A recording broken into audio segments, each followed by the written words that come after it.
I saw the brand new Spider-Man movie, Spider-Man Across the Spider-Verse, sequel to, I think, would have been a while ago, maybe 2019's movie, Spider-Man Into the Spider-Verse. Now, little bit confusing. Spider-Man is a bit confusing as a superhero, and there have been many Spider-Man films over time. Of course, there was the Sam Raimi Spider-Man trilogy with Tobey Maguire, Spider-Man, Spider-Man 2, Spider-Man 3.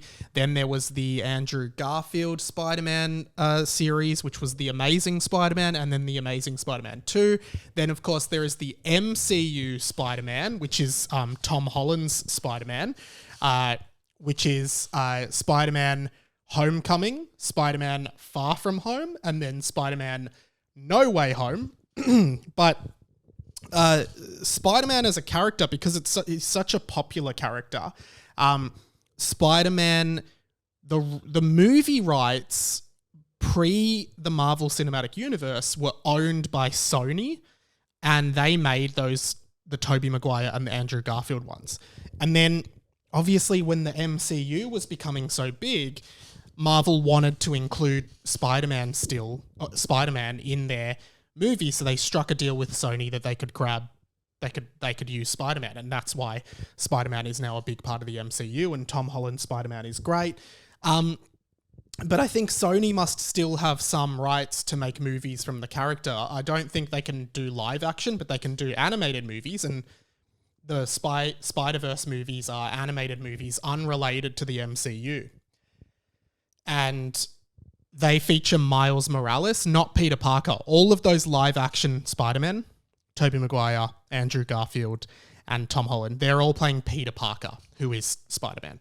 But then in the comics, they made a character called Miles Morales, who is African-American and Hispanic, and he is another kid who becomes Spider-Man. Because in comic books, like, they reset the continuity all the time. They, like, change all the stories all the time. They just keep rewriting them. When a new writer comes over, they just reset it, start again from scratch. So there's all these different stories. And Miles Morales is, one, I think, a really good, cool superhero, really unique and different to Peter Parker. But what they managed to achieve with that first Spider-Verse movie, which again is an animated movie, was incredible, artistically, visually, narratively, like, really great. And the premise is, in this one, you know, there's Spider-Man, there's all these multiple universes, and in each universe there's a different Spider-Man or Spider superhero. And in the first Spider-Verse movie, there's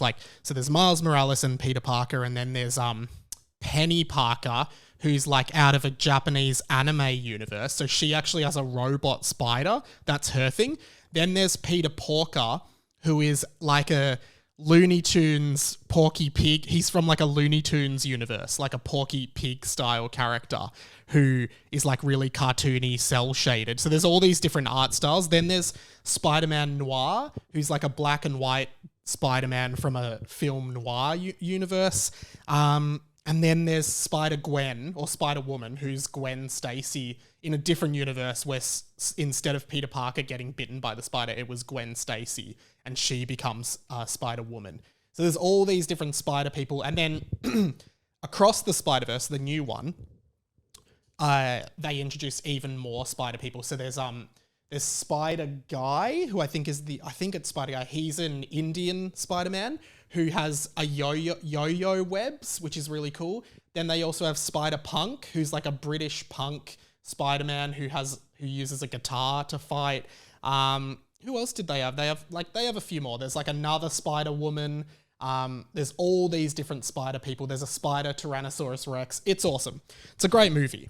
And the thing that really caught my eye about it, and even if you're not into superhero movies, if you're into like cinema, genuinely think you should watch it, because it is now currently the highest rated film on Letterboxd. Letterboxd, of course, you can follow me on it. A lot of people who listen to this show use it.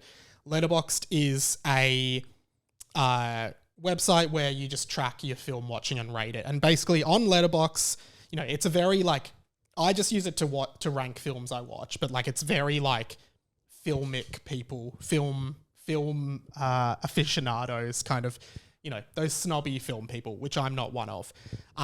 So anything over 4 on Letterboxd basically means really good. Like not many movies get over 4, and currently Spider-Man Across the Spider-Verse is rated 4.7, and that's the highest score of any film on the site. And of course it's like standardized. Like if you only have like, I don't know, like if it's a really small movie that like no one's seen, like here it says films should have a minimum of 5,000 ratings to be eligible to enter the list. So it can't be like some random small movie that everyone rates, like 50 people rate 5 stars. So it's all standardized and makes sense. But yeah, it is a phenomenal movie. Like I loved it. I thought it was so engaging, so interesting. The art style is so, like, you have to see it. It is such an intriguing art style. But like looking at Letterboxd, like these are the top movies. I'll read the top 10 movies on Letterboxd, and I've only seen 3 of them. So 1 is Spider-Man Across the Spider-Verse. 2 is a movie called Come and See, which I believe is a German war film. I've never seen it, ironically, because it's called Come and See. And that's got 4.6. 3 is Parasite, Bong Joon-ho, 2019. Fantastic movie. One of my favorites. Absolutely love that, and you should watch that. But that's 4.6. 4 is a movie called A Dog's Will, which looks like a foreign film, and it's got a 4.6 as well. 5 is Harakiri, a Japanese film from the 60s, which is, commonly regarded as a very good film. Then you've got The Godfather Part 2, 4.5. The Godfather Part 1, 4.5. Then you've got The Human Condition 3, A Soldier's Prayer, directed by Masaki Kobayashi. That's 4.5. And then you've got at number 9, 12 Angry Men, which I've talked about on this podcast. Amazing movie. That's on 4.5. And then 7 Samurai, which is a 3.5 hour long movie from 1950s, a Kurosawa film. I would really like to watch that one day. Like, it's meant to be incredible, and Japanese filmmakers are always really good. 11 is The Shawshank Redemption, and then 12, funnily enough, another animated movie, which is Spirited Away, which is an amazing movie as well. A Miyazaki Studio Ghibli movie. The next one that I've seen is 16, which is The Dark Knight, Batman The Dark Knight. 17 is Spider-Man Into the Spider-Verse. And then, yeah, it's just pretty fascinating. Well, of the top 40, I've seen Across the Spider-Verse, Parasite, 12 Angry Men, Spirited Away, Dark Knight, Into the Spider-Verse. Ikiru, which is another Kurosawa movie that's quite heartwarming, not as good as I thought it was going to be. Everything Everywhere All at Once is there. Star Wars Empire Strikes Back is number 31. Grave of the Fireflies, another Ghibli movie, which is an amazing movie.